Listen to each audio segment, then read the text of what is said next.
اعوذ باللہ من الشیطان الرجیم بسم اللہ الرحمن الرحیم رب اشرح لی صدری ویسر لی امری واحلل عقدۃ من لسانی یفقہوا قولی۔ درود پاک پڑھ لیجئے۔ اللہم صلی علی محمد وعلی آل محمد کما صلیت علی ابراہیم وعلی آل ابراہیم انک حمید مجید۔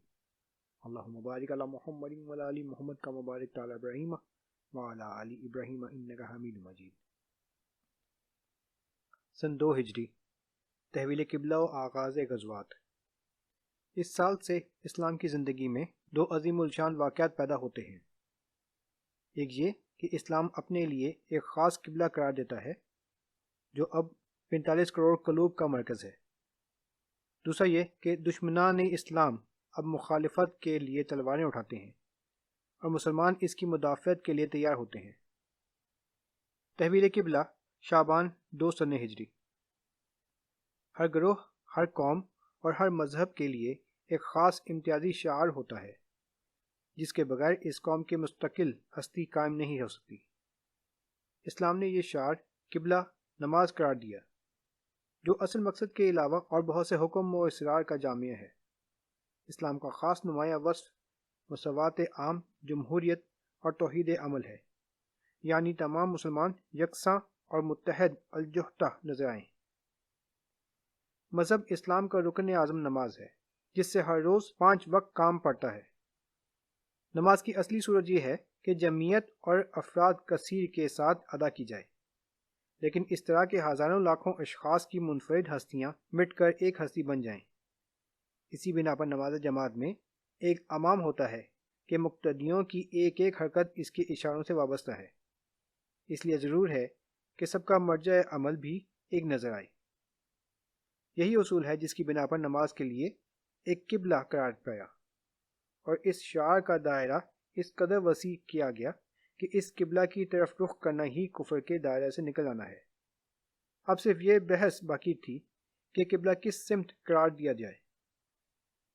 یہودی اور عیسائی بیت المقدس کو قبلہ سمجھتے تھے کیونکہ ان کی قومی اور مذہبی ہستی بیت المقدس سے وابستہ تھی، لیکن ابراہیم علیہ السلام بت شکن کے جانشین کے لیے صرف کعبہ قبلہ ہو سکتا تھا، جو اس موحد اعظم کی یادگار اور توحید خالص کا سب سے بڑا مظہر ہے۔ رسول اللہ صلی اللہ علیہ وآلہ وسلم جب تک مکہ میں تھے 2 ضرورتیں ایک ساتھ درپیش تھیں۔ ملت ابراہیمی کی تاسیس اور تجدید کے لحاظ سے کعبہ کی طرف رخ کرنے کی ضرورت تھی، لیکن یہ مشکل تھی کہ قبلہ کی جو اصلی غرض ہے، یعنی امتیاز اور اختصاص، وہ نہیں حاصل ہوتی تھی کیونکہ مشرکین اور کفار بھی کعبہ ہی کو اپنا قبلہ سمجھتے تھے۔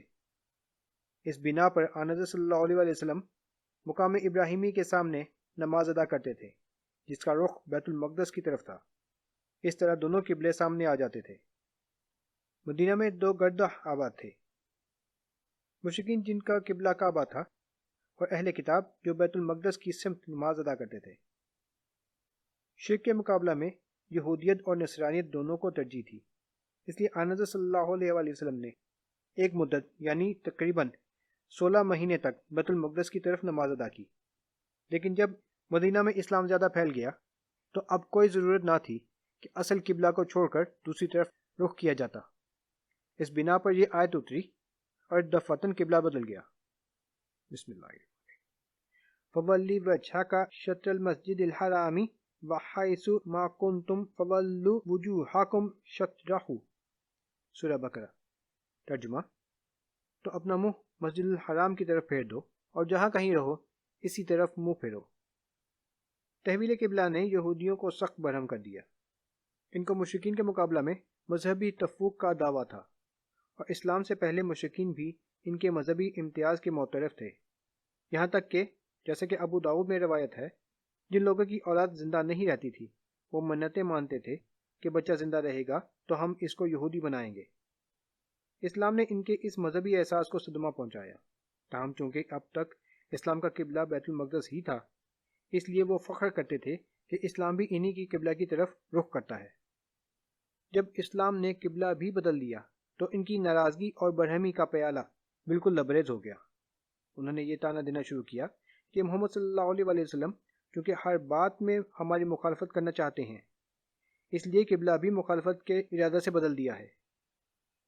دو دلے اور ضعیف الایمان مسلمانوں کو یہ بات کھٹکتی تھی کہ قبلہ بدلنے کی چیز نہیں، اور اس سے بے استقلالی اور تزلزل اعتقاد کا اظہار ہوتا ہے۔ اس بنا پر قبلہ کی اصلیت اور ضرورت اور تحویل قبلہ کے مصالح کے متعلق چند آیتیں اتری جن سے یہ مشکلیں حل ہوتی ہیں۔ بسم اللہ۔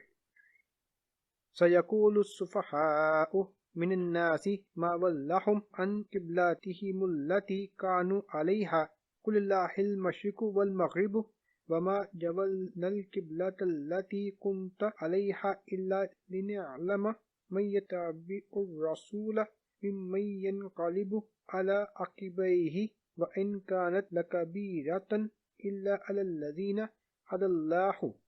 سورہ بقرہ۔ ترجمہ۔ صفہ یہ اعتراض کریں گے کہ مسلمانوں کا جو قبلہ تھا اس سے ان کو کس نے پھیر دیا؟ کہہ دو کہ مشرق و مغرب سب خدا ہی کا ہے۔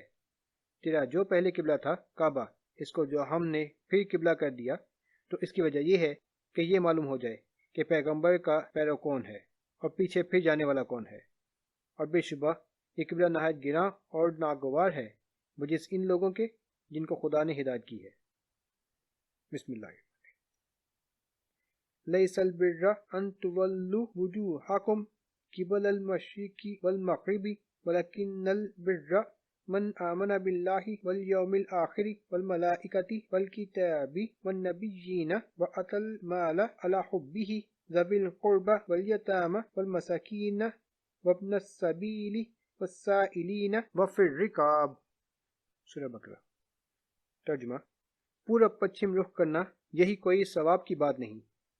ثواب تو یہ ہے کہ آدمی خدا پر، قیامت پر، ملائکہ پر، خدا کی کتابوں پر، پیغمبروں پر ایمان لائے، اور خدا کی محبت میں عزیزوں کو، یتیموں کو، مسکینوں کو، مسافروں کو، سائلوں کو، غلاموں کو آزاد کرانے میں اپنی دولت دے۔ ان آیتوں نے پہلے یہ بتایا کہ قبلہ خود کوئی مقصود بالذات چیز نہیں۔ خدا کی عبادت کے لیے پورب پچھم سب برابر ہیں۔ خدا ہر جگہ ہے، ہر سمت ہے، ہر طرف ہے۔ ہر قبلہ کی تعین کی ضرورت بتائی کہ وہ اختصاصی شعار ہے اور اصلی اور نمائشی مسلمانوں کو الگ کر دیتا ہے۔ بہت سے یہودی تھے جو منافقانہ اپنے آپ کو مسلمان کہتے تھے اور مسلمانوں کے ساتھ نماز میں بھی شرکت کرتے تھے۔ یہ اسلام کے لیے مارے آستین تھے، لیکن جب قبلہ بیت المقدس کی بجائے کعبہ سے بدل گیا تو نفاق کا راز بالکل فاش ہو گیا۔ کوئی یہودی کسی طرح یہ گوارا نہیں کر سکتا تھا کہ جو چیز اس کی قومیت، مذہب بلکہ اس کی ہستی کی بنیاد ہے، یعنی بیت المقدس، اسی سے اس کا رشتہ ٹوٹ جائے۔ پھر دوبارہ خدا تعالیٰ نے اس نقطہ کو زیادہ واضح کر دیا کہ کسی خاص قبلہ کی طرف رخ کرنا اصلی ثواب نہیں، بلکہ ثواب در حقیقت ایمان اور اعمال صالح کا نام ہے۔